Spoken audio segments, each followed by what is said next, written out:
Yo, what is going on YouTube? It's your boy Dan, aka aDrive, bringing you guys my GBA Season 5 draft breakdown video. I'm going to go through all the picks that I had for the St. Louis Rampardos heading into Season 5 of the GBA. We're going to talk a little bit about why I made each pick, kind of what my thought process was, all that good stuff. Let me actually open up the draft document here so I can kind of take a look at that as well while I'm discussing. I think there's a lot of information that I can kind of shed some light on here, and hopefully you guys are super hyped for Season 5 of the GBA. I'm really excited about it. I think you guys should be too. It's a phenomenal competitive battling league.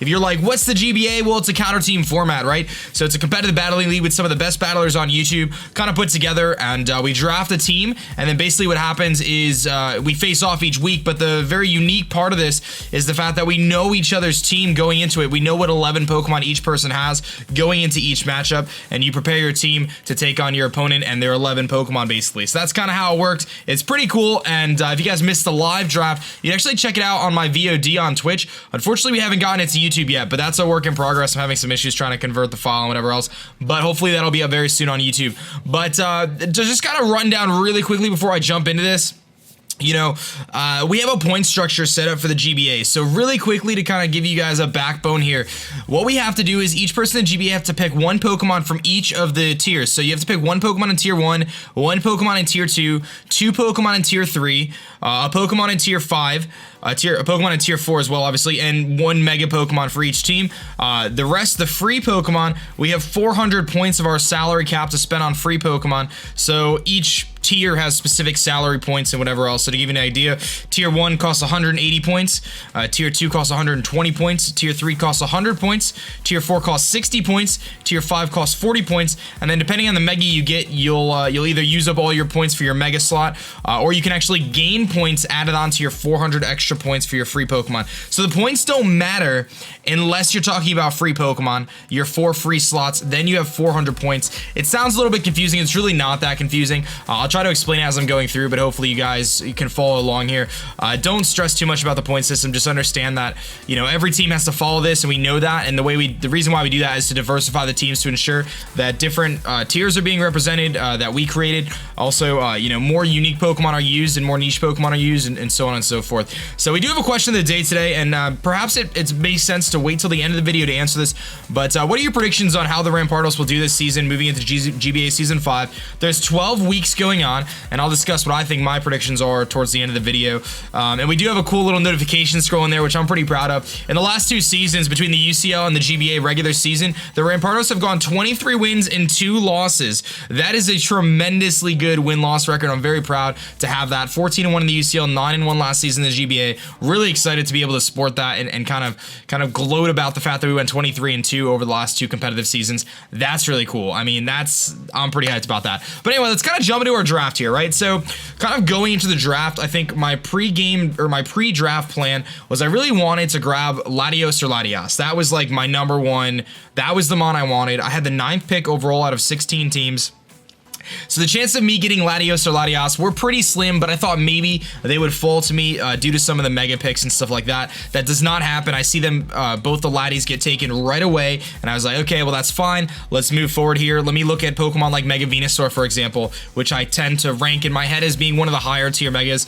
It gets taken right before me. Shady Penguin takes Mega Venusaur, and then John takes Mega Scizor. So I was like, okay, well, I wasn't going to get Scizor anyway, but Mega Venusaur was on my list. That's fine. I figured that would have been gone anyway. I just kind of had my hopes up that it might fall to me. Then I'm kind of looking at the draft pool, and I'm trying to figure out how I want to build this team out, and I decided to go with Victini, as you can see on the screen. Victini is an amazing Pokemon. If you don't know, the reason why it's so good is because it's got base 100 across the board. It can be offensive from a physical offensive standpoint through V-Create, Bolt Strike, things like that, but it can also be specially offensive as well. In fact, it can be mixed too. It can be Banded, Specs, Scarfed. You can even run kind of a defensive V set. It's got a weird typing, Psychic and Fire, but it makes it unique, right? And Victini is often described as being a nuke, right? So this thing, you send it in, you click V-Create, and something is gonna die. And there's not many switch-ins in the game for Victini, especially when you're playing in a league format where you know your opponent's 11 Pokemon, and I could tailor Victini's set to basically specifically counter the biggest threats on my opponent's team.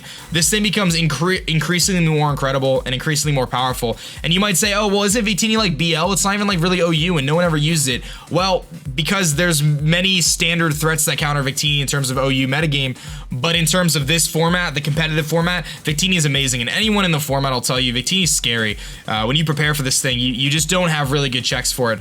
And I kind of wanted to go along a similar route of last season of picking one really heavy hitter. Last season was Terrakion. This season I grabbed Victini, and I felt that Victini is a way better fit than Terrakion.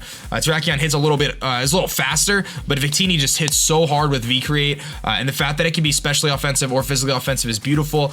Scarf, Specs, you know, Bandit, etc. This thing has a lot of options. Pretty good coverage too. It's got like Thunderbolt, Thunder, you know, Glaciate, which is cool. You know, V-Create, Searing Shot. I mean, a lot of different moves. I really like Victini, and that's going to be the kind of centerpiece of our team in terms of an offensive presence. But you'll see as I try to build things out here, you know, kind of what my logic was. And this will be a pretty long video, so hopefully you guys don't mind too much. But so that was kind of my thought process going with Victini here. I just wanted a nuke. I wanted that big, heavy hitter that my opponent had to plan for, and that will hopefully open some of the gaps for the rest of my team. Now, I mentioned I wanted to go Latios because I was really in my head thinking I want a Dragon, Fairy, Steel core, right? In my head, the dream would have been to grab Latios or Latios, preferably Latios actually, Clefable as a Fairy type, and then grab a really good Steel type, maybe a Scizor or a Ferrothorn, or maybe Mega Aggron or something like that down the road. Unfortunately, not going to happen, especially with the caliber of players, 16 teams. There was no way that was happening just from the way the draft was set up. So you'll kind of see here as we kind of unfold, I didn't quite get what I was initially planning for, but I'm pretty happy with how things came out. So our second pick overall ended up being Sylveon. Now, as you can see, Miguel before me got Mew. I probably wasn't going to grab Mew. I wanted Sylveon. My sights were set on a Fairy type. In a draft league format, Fairy types are few and far between, right? You got Clefable, you've got, you know, some of the Megas, right, like Altaria and stuff. You've got Sylveon, and then you've got Florges. And then once you take away from those couple, and there might be one or two I'm missing, you really step down quite a bit in terms of value-added fairies. I mean, Slurpuff and Aromatisse are okay. You know, Mawile and NU. Granbull is probably the best value pick in the lower tiers in terms of a fairy, but a fairy is very essential because it gives you something to stop dragon types, which can destroy your team. Fairy type is also an amazing type in the fact that it's only really weak to two types, poison and steel, and those two types aren't really that common from an offensive perspective, so that gives Sylveon a really good advantage. And if you pair Sylveon with a good steel type Pokemon, it can wreak havoc. And one of the things I really like about Sylveon is the fact that it does get Baton Pass. I showed my usefulness of Baton Pass with Vaporeon last season in the UCL. It's got Wish as well, so it gives me a little bit of Wish support. And I'm starting to plan out now what my full team is going to be. It has a lot of bulk. It has a good offensive presence as well by having Pixelate Hyper Voice that hits really hard, especially if you invest in that special attack stat. And the nice thing about Sylveon as well is the fact that it's got good natural bulk, and it can run a number of different sets. It can be a Cleric with Heal Bell. It can be a Wish passer. It could be a Calm Mind setup sweeper. Its offensive options are a bit limited. You have Shadow Ball, Hyper Voice, you know, Psyshock, which is nice, and a couple other moves, but it's got a lot of viability in terms of just the fact that it can do a lot of different things, and it does them all really well. So I personally really like Sylveon on this team. I think it's going to make a huge impact as a especially defensive wall, and also a lot of other things. I like Pokemon that could take hits and deal hits back. You saw that with Nidoqueen last season. I think Sylveon's going to fit that role perfectly, being able to tailor its EV spread to my opponent, and I could tell you, like, facing John midway through season last year, the only loss I had in the regular season, he pretty much beat me because of this Sylveon. I had nothing for it, and if you don't have anything that could beat this thing, it's a problem. Calm Mind, Heal Bell, Wish, Hyper Voice, like, you don't need more coverage than that because you know what your opponent's going to bring. So I can say, my opponent doesn't have a Steel or a Poison type, I can just click Hyper Voice the entire time, or a Fire type, or whatever it is, and Sylveon can put in a lot of work. So I really look forward to Sylveon doing a lot of work this season. And it becomes the first piece of this Fairy Dragon Steel core that I wanted to build out. That was like one of my key focuses. So my next pick overall is probably the pick that was the most questionable pick. And a lot of people I saw during the live draft, if I was commentating, people were like, whoa, what is he doing with Forretress here? and some people were making jokes about me copying JYT Gamer's team from the UCL, and I actually didn't even notice that until someone said it, so that's kind of funny. But people are like, whoa, why Forretress for tier 3, and why is he taking it in the 3rd round? That's a bit weird, and I'm gonna admit, this was probably a bit of a drafting mistake on my part. What I should have done is I should have grabbed Starmie in tier 1, but by grabbing Starmie, I would have, at that point, 100% committed myself to grabbing a lower tier Mega, which means I would have removed my opportunities to grab Megas like Heracross, which I was looking at, Megas like Charizard X and Charizard Y. You know, there was a lot of really good Megas on the board in tier 1, and you saw at this point in the draft, no one was really going for the Megas. The first couple were taken, and then everyone else was just going to hang around and wait and see what happened, and I didn't want to fold and kind of give in to the fact that I had to draft a lower tier Mega, because if I grab, basically the way it works is if I were to grab Starmie here, for example, which is tier 1, that would have given me Sylveon and Starmie, right? And Victini, and Sylveon and Starmie would have equaled 360 points total.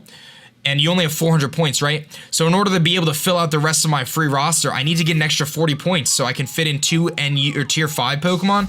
So that means I needed to grab Mega, you know, like Mega Blastoise, Mega Deontay, Mega Aggron, something like that in the tier 5 or the lower tier Mega pool to kind of give me those extra points so I could fill out the rest of my draft roster. Otherwise, it would have been an illegitimate draft, and I would have forced my hand a little earlier than I wanted to. I kind of wanted to see how the drafting space played out before I committed to grabbing a lower tier Mega, which is ultimately, you'll see what I ended up doing anyway.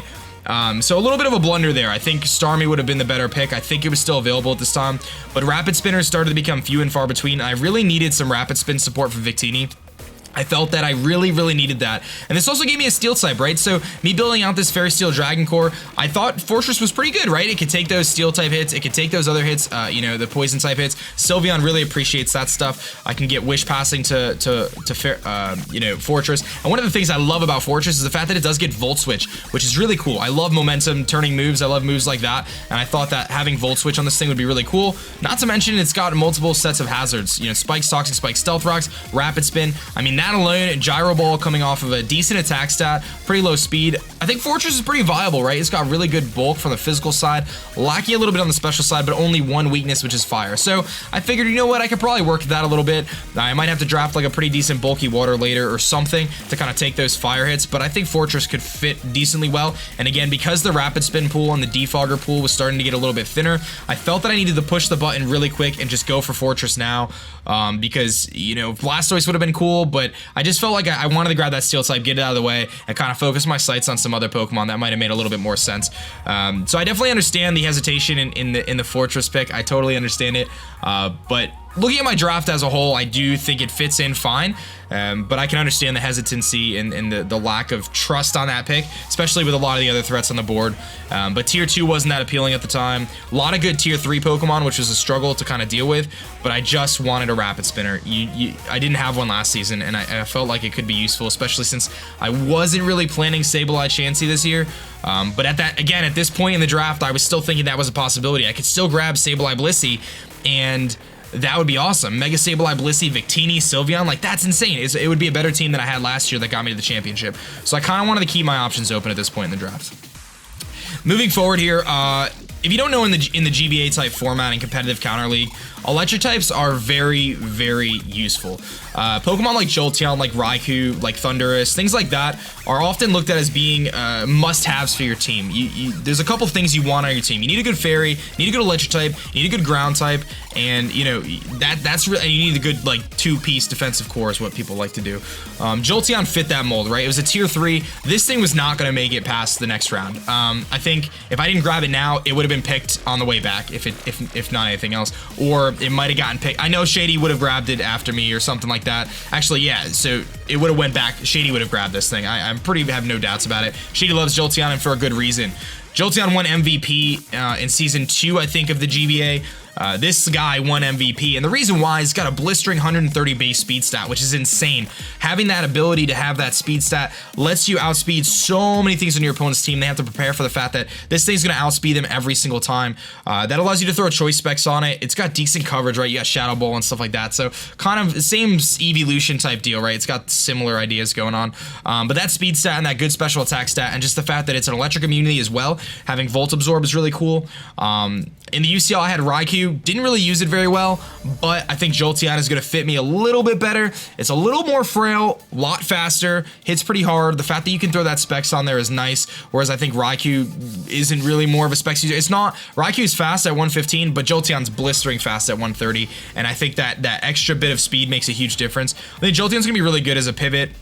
This thing's not going to take hits, but it's going to be able to get me momentum that I need. And honestly, it can dish out pretty good damage because of that, you know, the fact that you can run Specs, you can run Zap Plate, you can run E-Belt, whatever it is. If my opponent doesn't have a good ground type, this thing's going to kind of run house and kind of do a lot of work. So I felt like I had to grab Jolteon as my tier 3 because I knew it wasn't going to be there if I didn't grab it at this point in time. And the pool for electric types again starts to get a little bit thinner here.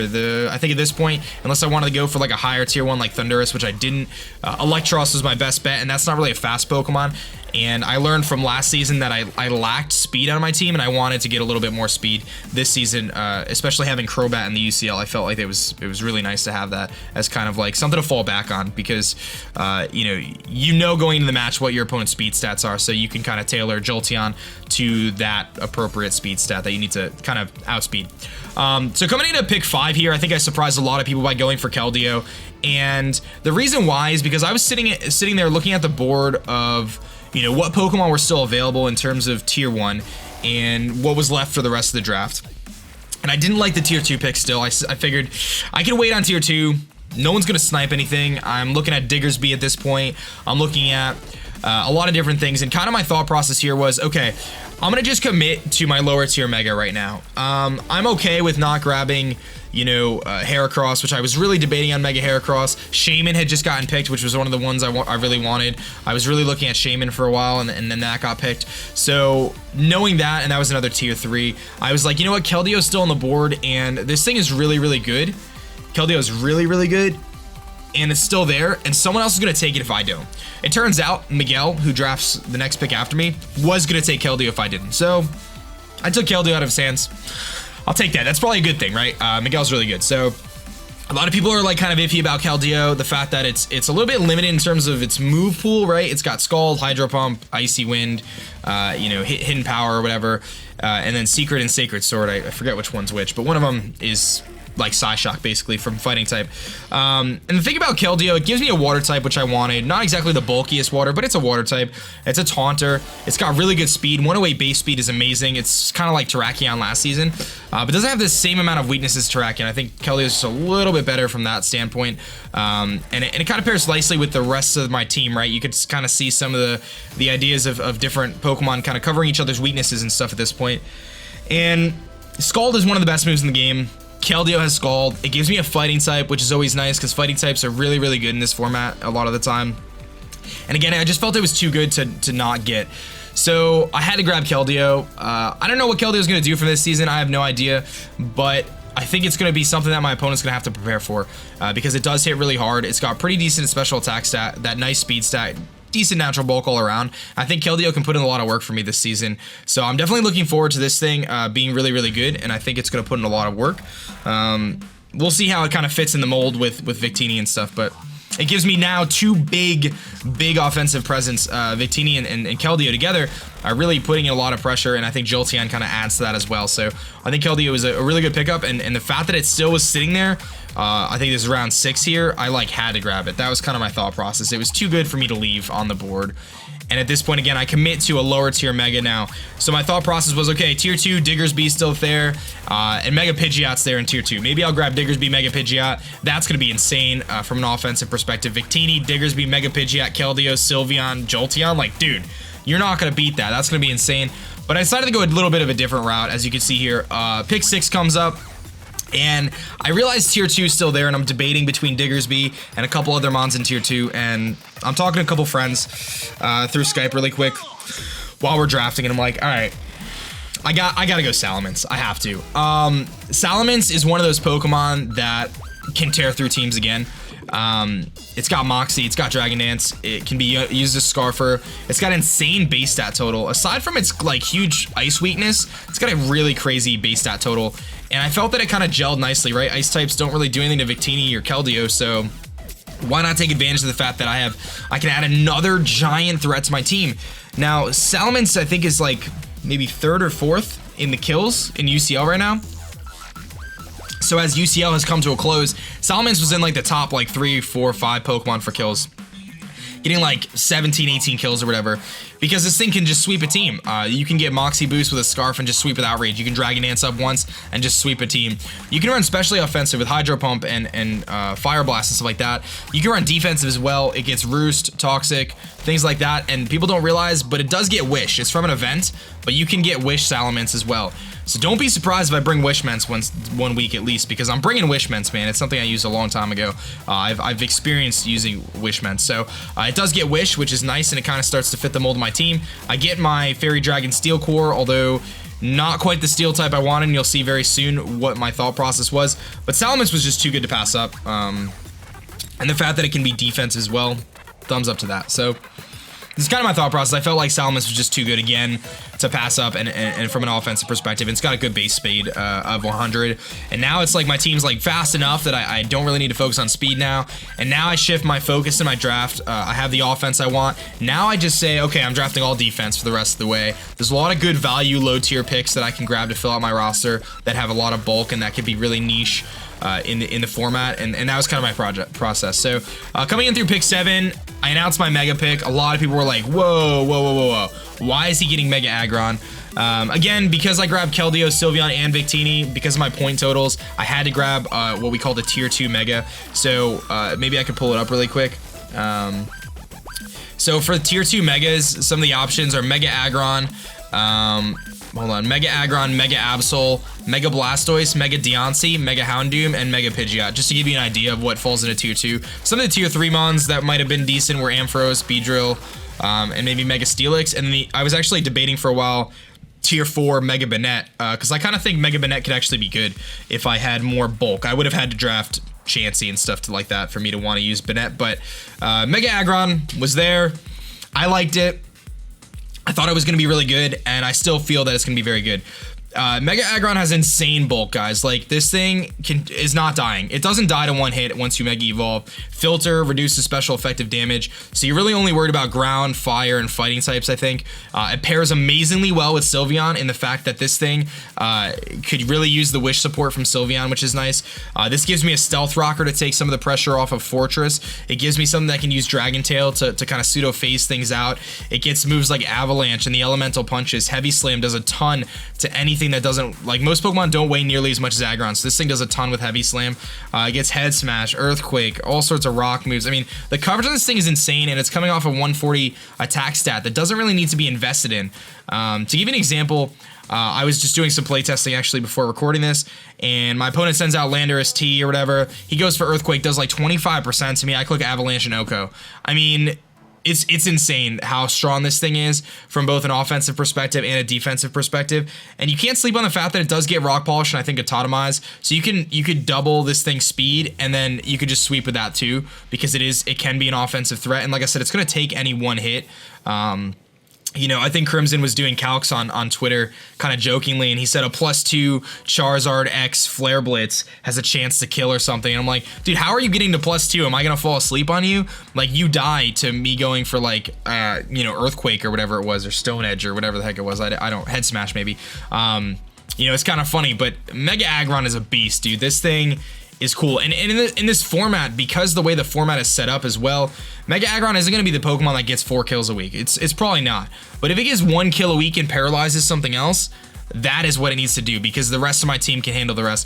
The fact that it does get Thunder Wave and status and stuff like that, I think Mega Aggron is going to fit this mold really well, and that's my Fairy Dragon Steel Core that I wanted. Again, I originally envisioned Latias, Mega Aggron, Clefable. Me and Adam, TNA TV, had talked about that as being a really, really good defensive core, because Latias kind of fits in with Levitate and stuff. Didn't quite fit what I wanted, because those Pokemon are very highly sought after, but I really do think Salamence, Mega Aggron, Sylveon together, thumbs up to that. I really like how that works. I love Mega Aggron Sylveon synergy from, you know, physically defensive and specially defensive. And now it's like, wait a minute, aDrive, his team has a lot of offensive threats like Victini, Salamence, Jolteon even, Keldeo, and whatever else. But now you start to see the bulk and you're like, wait a minute, he's got a pretty bulky team too. You know, Forretress, Mega Aggron, Sylveon. That's a lot of bulk. And then some good natural bulk across the board on the rest of my mons, aside from maybe Jolteon. So I think Mega Aggron was the pick. I had play tested a ton of different Megas. I was practicing with Mega Heracross for a long time. I debated going Scolipede, Mega Heracross, and Shaman, which is kind of, I think, a guy's team who no one likes. His team a couple years ago, he had something similar to that. So I was kind of thinking about trying to go with something like that. But I really like my Mega Aggron pick. I think it's going to be a lot of fun, and I think this thing has a good chance to win Defensive MVP this season. This thing is a monster, and I've shown my ability to use defensive Pokemon like Sableye effectively, and I think Aggron is going to be used effectively just as well. So I really look forward to using this thing, and I hope that the aDrive army and the St. Louis Rampardos fans out there can trust my judgment here, and the fact that I think Mega Aggron is going to be very good in this format especially. So that was kind of my thought process. Of course, you know, no Pokemon is good without the right team around it, and I think we're building the right team around Mega Aggron. So anyway, jumping into the next pick here, I think this is round 9 now. You know, I wanted to continue to go with bulk, and I think at this point in the draft, my thought process was one of two things. I really wanted Dusclops, which was a tier 5 Pokemon. Dusclops is incredibly bulky. It's got like 130 defenses, and you throw Eviolite on top of that. Thing's insane. And then I was gonna grab Cofagrigus in tier 4. I think at this point Miltank had just gotten picked as well, which is another Pokemon I was looking at. I was like, oh, I wanted all these Pokemon, but they're gone now. But Uxie's sitting there, right? And Uxie is a great Pokemon, especially in this format. First of all, it's got 130 defenses, I think, across the board as well, just kind of like Dusclops. It doesn't fear knockoff as much. While it's weak to knockoff, it doesn't rely on that Eviolite, and you can run Colbur on this thing anyway to reduce the knockoff damage. Its bulk is insane. It's got Levitate. It gets things like T-Wave, U-Turn for Momentum, which is really nice, Stealth Rocks, which is crucial. I believe it gets Memento as well, which would be nice to go into Victini. You know, it can be sub Calm Mind and sweep a team. Good coverage across the board as well. I think it gets like Dazzling Gleam and Energy Ball and things like that, kind of like the standard Pixie Fairy thing. So I use Mesprit in the UCL, not very well. I think Uxie's going to be better, fits my playstyle a little bit more, and it gives me a tremendously good defensive presence. And again, more speed control. Thunder Wave from Aggron and Uxie and things like that, it's going to really help out my team because I'm going to be able to slow my opponent down and give Pokemon like Victini and Keldeo and Salamence an opening to really just open the doors and sweep, bring out those brooms. I think Uxie's a phenomenal pick, and I think it's going to be really good this season. And I think you start to say, okay, Sylveon, Mega Aggron, Uxie, Forretress, like, wow, these are some pretty bulky Pokemon. And that was kind of my focus moving into the final couple rounds here. It's just I wanted to keep going with more bulk, and really capitalize on that. So I mentioned earlier that a ground type is super essential in this format because otherwise electric types like Jolteon or Raikou can kind of run all over you. And I decided to go with Golurk again. Now, Golurk is, in my opinion, one of the better tier 5 Pokemon that were available at this point in time. It's a ground type, unique typing, and a ghost type. Because I didn't get Cofagrigus, I wanted a Pokemon that could absorb Rapid Spin, so a ghost type Pokemon, and I thought Golurk was the perfect fit for that. One of the nice things I like about having Golurk on this team as opposed to my UCL team is I don't have to run Stealth Rocks on Golurk. In the UCL, I was limited in my options in terms of who I ran Stealth Rocks on, but because I have Mega Aggron, Uxie, and Forretress, I don't have to run Stealth Rocks on Golurk, which opens the door for Golurk to be Assault Vested. It opens the door for Golurk to be Banded. It could be No Guard with Dynamic Punch. It could be, you know, Iron Fisted. It could do a lot of things, and while its speed stat isn't that high, it's got good natural bulk. I think 89, 80, 80 across the board with 124, I think, attack stat. All the elemental punches, you know, Earthquake, Stab Earthquake is going to hit really hard. And this is one of those mons that can take one hit and kill something. Similarly to Aggron. Aggron's a little bulkier, obviously, but Golurk's a really good mon, and I think anyone in the format and who has a lot of battling experience values Golurk really highly in terms of the tier 5 Pokemon that were left. So I have no regrets grabbing Golurk. I think this thing's cool. It's the only returning member from a previous season, I think, for me. So I know Golurk now. I used it a few times in the UCL, and I believe it went like 5 and 4, which is pretty good. Anytime you're going positive with a Pokemon is a positive thing. So, but again, I was limited with my options in the UCL because I had to run this thing with Stealth Rocks most of the time because the rest of my team didn't really have a lot of good Stealth Rockers. So now I have the option to keep hazards on the rest of my mons. Golurk has some freedom, and again, that kind of talking about that freedom there. You know, Uxie, Mega Aggron, things like that, that also takes some freedom or gives some freedom to Forretress in terms of what Forretress is going to run for hazards. I can run Spikes and T-Spikes and put Rocks on something else if I want to and still keep some decent coverage on Forretress. So I really like Golurk. I think it's one of those niche Pokemon. It's not going to be brought to 12 games. It's going to probably be brought to maybe 5 or 7 or something like that. It has a, you know, very specific role, but against the right team, this thing can actually pick up a few kills. You know, it can stop some big threats. You know, it's a good stop to like something like MegaMogwaii, for example, with an Assault Vest. So I really like Golurk. I think it was a great pick, and I'm really excited about that to kind of get my tier 5. And again, because of my point total, because I grabs a lot of tier 1 Pokemon, I'm actually forced now. My last 2 picks have to be tier 5 because of my point totals. So you'll see I kind of had to dip lower into the pool here, but I thought I grabbed a really good tier 5 pick in Muck. Shout outs to Elliot, of course. So Muck is really interesting. It's got great special bulk. I actually want to kind of pull up the stats here for Muck really quickly because it's got really good stats. I've used Muck a lot in the NU tier, and the fact that it can use things like Assault Vest and stuff and also have a decent offensive presence as well is really nice. Just to give you an example, Muck has 105 HP and attack, 100 base special defense. Its regular defense is 75, which is a little bit lower than you would like, but Poison is a phenomenal defensive typing, only being weak to Ground and Psychic, and I think that's it, right? Ground and Psychic are the only 2 weaknesses that Muck is going to have, and you can see I have a lot of good answers for ground types and psychic types otherwise. I mean, Muck and Uxie right there are really nice together, right? They kind of work pretty decently together, kind of alongside some of the other threats I have. You don't really, you know, dark types are still a little bit of an issue there, but I think Muck is really cool in the right situation. Again, I don't see Muck coming to a lot of matches, maybe a couple, 5, 4, 3, something like that, but when it does come, it's got a really cool presence, and I think the fact that you have, I think it's a 51% chance to poison with Poison Touch, due to the way things stack. You know, it's got priority with Shadow Sneak, got really good natural bulk, and I think it gets Memento too, Gunk Shot obviously. This thing is like a nice little fairy killer. Not to mention it does have some other options as well. Fire Punch, Ice Punch, Thunder Punch, Pain Split if you want to make it kind of a utility mon. You can even do Curse Muck as well to kind of counteract the fact that its defense stat is a little lower.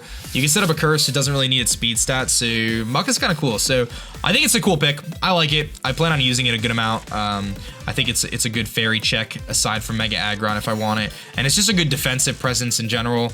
Bulky, but can still hit decently hard with that 105 attack stat. So I think Muck can do a lot of work, and I'm excited to use it.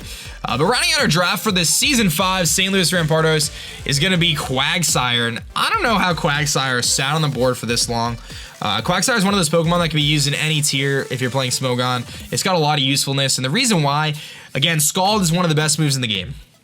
Quagsire cares not about Scald. It's got Water Absorb to absorb those Scalds if you want to. It's also got the ability Unaware, which I think is the best part of it. I didn't grab Clefable, which I wanted, but having Unaware on Quagsire is really nice. So if my opponent has a setup sweeper, Quagsire cares not about it. It eliminates the setup stat changes, and Quagsire can just sit there and be like, that's what he looks like, right? He's just gonna get hit, and he doesn't care about it. He's got reliable recovery with Recover. Pretty sure he gets Stealth Rocks and all sorts of stuff. Some of these lower tier mons I gotta do some research on because it's been a while since I looked at him. But yeah, Quagsire his stats aren't that impressive, but his typing is really cool, and the fact that he's only weak to Grass type. And yeah, I'm pretty sure he gets Stealth Rocks. I'll double check really quick. Does he get Stealth Rocks? He doesn't get Stealth Rocks. He's gotta get Stealth Rocks. I don't know, maybe he doesn't get Stealth Rocks. Does he? I thought he did. Hold on, let me look. Quagsire. Let's look really quick before I forget. Oh, he doesn't get Stealth Rocks, does he? Oh, well, forget I said that. I have plenty of other Stealth Rock users, it's all good. But this thing gets Scald, obviously, Earthquake. He could Burn in status. I like the fact that he gets Yawn as well to kind of phase opponents out. Recover for reliable recovery, which is nice. Does get Encore too, it looks like, as well. So pretty cool pick. It was kind of one of those situations where I wanted another water type. I felt that would be very useful, and I didn't really like what was left in the draft pool for tier 5, so Quagsire was it for me, man. I was like, oh man, this thing's still sitting here. Let me grab this thing. This is cool. So that's gonna round out our team. That's our full lineup. You can see right there. Victini, Mence, Forretress, Jolteon, Uxie, Golurk, Mega Aggron, Sylveon, Keldeo, Muck, and Quagsire. And I think kind of looking at the team as a whole, a lot of people kind of look at it and they're like, wait a minute, it doesn't really make sense, but I think it does. I think it makes a ton of sense, and I think it may not be as flashy as some of the other teams that kind of came out of the draft, and you're like, wow, this team's got so much bulk, or wow, this team's got so much offense, or wow, this guy's got this guy and this guy and this guy. I think looking at my team as a whole, I think it meshes really well. I think there's a lot of synergy there, and I think that it's going to put in a lot of work. I really look forward to using this team this season, and I think we're going to do pretty well. So now's the chance to answer the question of the day. Who do you predict, or what do you predict the Rampardos to finish with their record in terms of there's 12 matches, so you could say like 8-4, you could say like 9-3, 10-2, 6-6, 5-7, who knows. I think for me, realistic expectations going into the season, I think the league is going to be very, very competitive, especially comparative to previous seasons, even more competitive than last season. I think for me, I'm kind of thinking 8-4 is really good. 7-5 is relatively fair. I think that's kind of about where I'm headed in terms of what my objective is for my performance this season.